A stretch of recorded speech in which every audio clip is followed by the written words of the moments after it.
कुछ स्वप्न सत्य होते हैं जीवन में। आप में से हो सकता है आप लोगों के पास भी कोई प्रमाण सत्य होते हैं। मेरे अपने कई स्वप्न सत्य हुए हैं, कई पुस्तकों में भी मैंने उन स्वप्नों का जिक्र किया है। एक स्वप्न हाल फिलहाल में मैंने देखा था, हमारे टीम वालों को, मंडली वालों को पता है, और वो स्वप्न सत्य हुआ, मैं आपको बताता चलूं। 8 जुलाई सन 2020 कोरोना थोड़ा डाउन हुआ था। 8 जुलाई सन 2020 कोरोना डाउन हुआ था। 8 जुलाई थी 2020, सावन कृष्ण पक्ष तृतीया तिथि, बुधवार की रात थी। रात्रि के पिछले पहर में मैंने स्वयं स्वप्न देखा। ध्यान से सुनिएगा, मैंने स्वयं स्वप्न देखा। मैं अपने को देख रहा हूं कि मैं निर्वस्त्र हूं, नग्न हूं, शरीर पर एक भी वस्त्र नहीं है।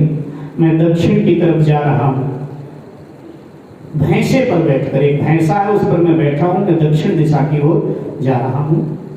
तो सामने एक नदी है, विशाल नदी, वहां 2 श्रृंगार किए हुए स्त्रियां खड़ी हैं। वो आपस में हंस हंस के बात कर रही हैं। तब तक मैं उसी अवस्था में वहां पहुंच गया तो एक स्त्री ने मुझसे कहा, निजे ये किसी से प्यार करती है, उससे विवाह कर ले क्या? मैंने कहा जब प्यार करती है तो कर ले। इतना कहना था कि मेरी आंख खुल गई, और आंख खुल गई, मैं एकदम उठा, मैंने लाइट जलाया, घड़ी पर नजर गई तो 4:10 हो गए। आप यकीन मानो मेरे पांव के नीचे से जमीन खिसक गई। मैं बड़ा एतवार करता हूं स्वप्नों पर, क्योंकि शास्त्र का वचन है, और शास्त्र वचन पर मुझे विश्वास। शास्त्र का वचन कि पिछले पहर के स्वप्न अक्सर सत्य होते हैं। मेरे पांव के नीचे से जमीन खिसक गई। खैर मैं उठा, नित्य क्रिया करके स्नान आदि सब किया, मंदिर में आकर के पूजन वंदन सब किया, और पूजन वंदन करने के बाद में फिर घर पे गया तो परिवार की हमारी पत्नी आदि सब बैठे, तो मैंने बोला कि बिठाया। मैंने कहा आज हमने ऐसे ऐसे स्वप्न देखा, इसका मतलब क्या होता है? मैंने कहा इसका मतलब होता है दृष्टा की मौत, देखने वाले की मौत, अथवा उसके किसी खास व्यक्ति की मौत, या मृत्यु तुल्य कोई भयानक कष्ट। हमने कहा शास्त्र यही बताते हैं। तो हमने कहा लगता है कि कोरोना तो नहीं हुआ, लेकिन कोरोना काल में लगता है ना कि मुझे ही जाना है, तो शायद अब हमारी छुट्टी होने वाली है। तो स्वाभाविक है परिवार थोड़ा गंभीर हो जाता है। फिर बात हमने हंसी हंसी में टाल दिया जब देखा कि लोग मन को लगा रहे हैं। सायंकाल को मैं बैठा था मंदिर में, तो हमारे संस्था के अध्यक्ष हैं विक्रम दुआ एडवोकेट, वो भी बड़े धार्मिक हैं, राजनीतिक रूप से कांग्रेस से संबंध है, लेकिन हैं बड़े धार्मिक और अपने आप में कट्टर हिंदू हैं। धर्म से समझौता नहीं करते हैं, वो धर्म पर कोई उंगली उठाए तो फिर वो समझौता नहीं करते, बड़े अच्छे हैं। वो बैठे थे, उनसे भी मैंने स्वप्न का जिक्र किया। तो उन्होंने हमारा मन हल्का करने के लिए इस बात को टालने की कोशिश किया, हंसने लगे। बोले आप ऐसा क्यों सोचते हो भैंसे पर? आप समझो कि शंकर जी के नंदी पर आप बैठे थे। शिवरात्रि आ रही ना सावन की, और सावन की शिवरात्रि पर जितना भी प्रसाद होगा सब आपकी तरफ से होगा, तो प्रसाद की व्यवस्था आप करना, और शंकर जी अपने आप कोई इस स्वप्न का कोई बुरा फल होगा, शंकर जी अपने आप टाल देंगे।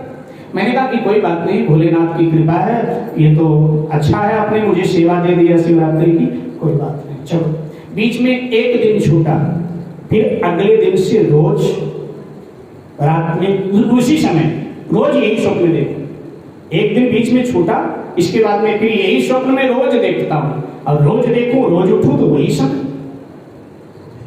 तो 15 जुलाई की सुबह मैं जब पूजन करके घर गया, तो घर जाकर के मैंने फिर परिवार को बिठाया, और मैंने कहा कि मैं बचूंगा नहीं, ये पक्का। और फिर मैंने व्यवस्थाएं समझाई कि मेरे बाद ये करना है, ये करना है, ये करना, सारी व्यवस्थाएं समझाई। और मैंने कहा कि बचना मुश्किल है मेरा। तो मैंने कहा कि आज मैं फिर बता रहा हूं कि एक दिन बीच में छूटा था, इसके बाद में तो रोज वही स्वप्न मुझे आ रहे हैं। और जो हमारे संस्था के अध्यक्ष हैं उनको भी मैंने बुलाया, वो भी आए। मैंने उनको भी कहा कि भाई साहब मुझे तो लगता है कि कुछ गड़बड़ ज़्यादा है, ऐसी ऐसी बात है। तो कहने लगे आप भक्त हो, आप कैसी बातें करते हो, आप भजन करते हो भगवान का। हमने कहा वो तो ठीक है, लेकिन काल से थोड़ा कोई बचा है, तो मैंने कहा कि देखो मेरे बाद आपको करना क्या क्या है। मैंने कहा एक हमने पत्र लिख दिया है और जो लाइब्रेरी में हमारी पुस्तकें लगी हैं उनमें हनुमान चरित नाम का जो ग्रंथ है ना उसमें रख दिया है।